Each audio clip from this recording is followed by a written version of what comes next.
SDS interpelira vlado. To je dober trenutek, da se spomnimo, kaj so naredili in kaj podpirajo oni. Prvič, izvajali so varčevalne ukrepe, predvsem na račun delavcev in upokojencev.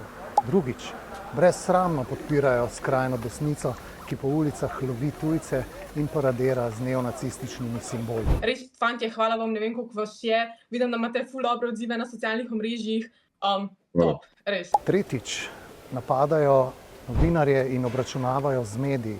Četrtič, spodkopavajo pravosodni sistem in mu pravijo krivosodje samo zato, ker obravnava Janeza Janšo. Če slovenskemu krivosodju rečete mafija, žalite mafijo. Petič, potunkali so Slovenijo v Bruslju v času finančne krize, kar nas je stalo milijarde evrov za sanacijo bank. Na drugi strani smo v Levici zagnali največji cikel gradnje stanovanj in postavljamo dolgotrajno oskrbo, kjer dostopnost domov ne bo več odvisna le od globine denarnice. SDS dela škodo, mi delamo za ljudi.